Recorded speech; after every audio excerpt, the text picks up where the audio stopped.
tua palavra é luz no meu caminho, luz no meu caminho, meu Deus, tua palavra é. Estimados irmãos e irmãs, que bom nos encontrarmos neste domingo, dia do Senhor, para meditarmos juntos o texto do Sagrado Evangelho ou da liturgia com suas leituras neste 12º domingo do tempo comum. É sempre bom percebermos em cada domingo, em cada meditação da liturgia da palavra, esta atuação perfeita de Deus em nossa vida. Deus que a catequiza e nos convida a estarmos sempre atentos à sua presença inconfundível junto de todos nós. Tantas vezes pensamos que Deus está distante, esquecido diante das nossas mazelas. E Deus não está distante. Deus está sempre presente. Eu te convido, antes de refletirmos, que você, ao longo da semana, sempre que posto esse pequeno comentário, que você possa estar, se você gosta, claro, estar se inscrevendo, se ainda não é inscrito. Se for inscrito, compartilhe com seus amigos, peça a eles que se inscrevam em nosso canal, se junte ao nosso grupo, se junte ao nosso exército, que tem um único propósito: anunciar, evangelizar por este meio, que são os meios de comunicação sociais. Então, se junte a nós, evangelize comigo, e assim chegaremos mais distantes, se inscrevendo, compartilhando, deixando o seu like. Isso é muito bom, né, para que a plataforma possa sim disponibilizar para mais pessoas este nosso conteúdo. Enquanto mais like você deixar naquele dedinho positivo, você está ajudando a divulgar esse material.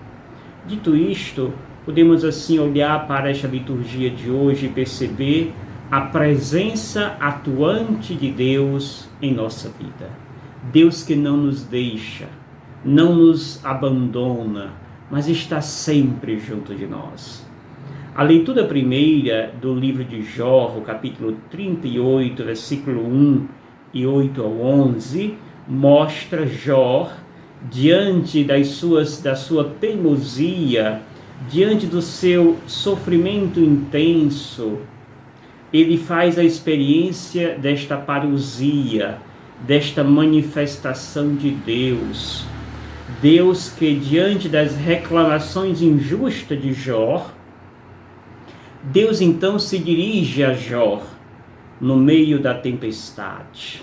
E Deus vai dizer: quem criou todas estas coisas? Quem deu ordem ao mar? Quem deu modelagem à criação? Quem é responsável pela organização de todos os seres vivos? De toda esta realidade que nós vivemos? Sou eu. Eu que sou responsável. Não são os deuses mesopotâmicos. É Deus mesmo, Deus Javé, responsável por toda esta organização. Se estamos em um mundo, se vivemos em um planeta, se há a ordem das coisas, é porque Deus assim o quis e assim o fez. Portanto, se nós participamos de uma criação, esta criação é obra das mãos de Deus. Por isso Deus está dizendo a Jó: não seja incrédulo, mas veja toda esta realidade diante dos seus olhos, e nisto veja e contemple a ação de Deus. Deus está presente em todas as realidades, e é isto que Ele nos convida a perceber, e não simplesmente reclamar da vida, não simplesmente reclamar dos sofrimentos, mas olhar as maravilhas que Deus realiza cada dia, cada segundo em nossa vida, em nossa existência. O Evangelho nos leva para o além-mar. Diz o Evangelho de Marcos, capítulo 4, versículos 35 ao 41, mostra Jesus que, ao cair da tarde, junto com seu discípulo, vão para outra margem do mar.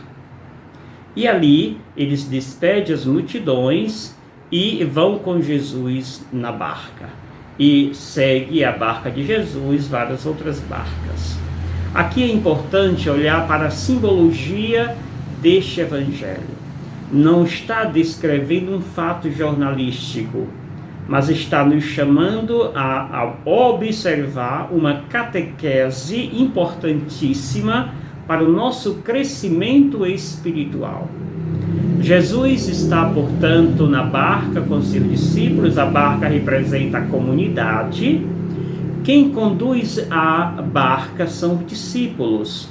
Ou seja, quando Jesus é morto e ressuscita, quem vai conduzir a comunidade é cada um de nós, discípulos do Senhor. Mas é claro que Jesus permanece junto de nós. Por isso, são os discípulos que conduzem a barca. E a barca representa a comunidade. Depois mostra que Jesus dormia. Jesus dormia. Parece, se fôssemos olhar o texto ao pé da letra, parece impossível Jesus dormir no meio do oceano, e além do mais, o oceano muito bravo, muito violento, ondas muito violentas. É impossível se dormir numa barca tão pequena. Se fosse um jet ski, talvez teria lugar para Jesus dormir, mas estamos falando de um barco medieval. Portanto, aqui o objetivo não é descrever a cena, mas sim o significado desta cena. E aí mostra Jesus dormindo. Tem várias interpretações. Uma, dormir, Jesus dormindo, faz referência à morte de Jesus. Quando Jesus foi morto, os discípulos se acharam só. Por isso, os discípulos de Emaús voltam para casa e dizem que tudo se acabou, nada mais tem sentido. Depois, nós percebemos que quando a coisa aperta, quando a ventania parece que tomando conta, engolindo o barco, então eles acordam Jesus e dizem: Senhor, não te incomoda que pereçamos? Não te importas? Mestre, estamos perecendo e tu não te importa? E o Evangelho diz que Jesus levantou e ordenou ao mar, e o mar silenciou. O mar teve uma grande calmaria. Revela que os discípulos, diante da agonia, diante daquele momento desesperador em que se achava que estavam só, quando gritam em Jesus, o mestre não hesita, mas simplesmente se dispõe: eis-me aqui. E Jesus, quando é chamado, ele se dirige não àqueles que o chamam, aos discípulos, mas Jesus se dirige à tempestade, aquela que os incomodava. E aí, logo que Jesus então ordena que se cale, se acalme a tempestade, Jesus então se dirige depois para os discípulos, depois que o vento cessou. E agora Jesus vai dizer: por que sois tão medrosos? Ainda não tendes fé? Jesus aqui revela aquilo que os discípulos estão cheios de medo. E deste medo que os discípulos sentiam, ele é transformado em um grande temor. Sentiram um grande medo os discípulos de Jesus. Mas depois desse grande medo que eles sentiram, quando viram que Jesus ordenou o vento e que este se acalmou, eles são tomados agora por este temor. Quem é este a quem até o vento e o mar obedece? Quem é Jesus? É a pergunta inicial de Marcos. Caríssimos irmãos e irmãs, Jesus é aquele que não dorme. Jesus é aquele que está atento às nossas necessidades. E sempre que precisamos, e Jesus é acionado, Ele está pronto. Pronto para nos defender, pronto para nos resguardar, pronto para nos orientar por caminho de luz, por caminho de paz. Os discípulos de Jesus estavam tomados por medo e Jesus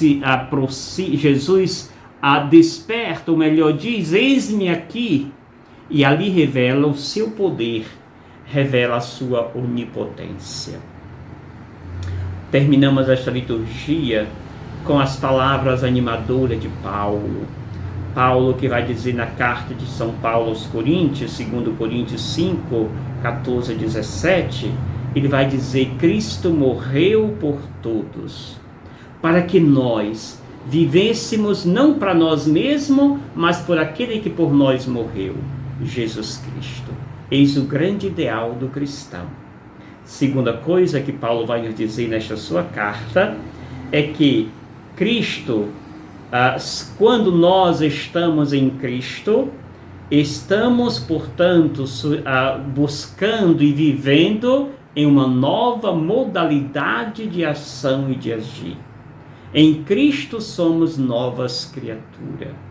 Ou seja, em Cristo nós abandonamos o homem velho que éramos e passamos a ser novas criaturas. Passamos a viver nova postura de vida. Passamos a viver segundo a vontade do nosso bom Deus. Sim, em Cristo Jesus agimos como Deus. Em Jesus buscamos fazer aquilo que Ele nos ordena, propagar, anunciar a sua paz, o seu amor. Que o Senhor nos abençoe. Nos dê um domingo cheio de sua graça, de sua alegria e desta paz que lhe é própria. E assim sejamos protagonistas do seu amor neste mundo tão violento, tão cheio de tempestades e doenças. Jesus está conosco e Ele sim levanta a sua voz, ordena todos o mal que quer aparentemente tomar conta do mundo. A voz de Deus é mais forte, o poder de Deus é muito mais poderoso e Ele ordena e tudo se acalma, tudo é vencido. Que o Senhor nos abençoe, em nome do Pai, do Filho e do Espírito Santo. Amém. Gratidão.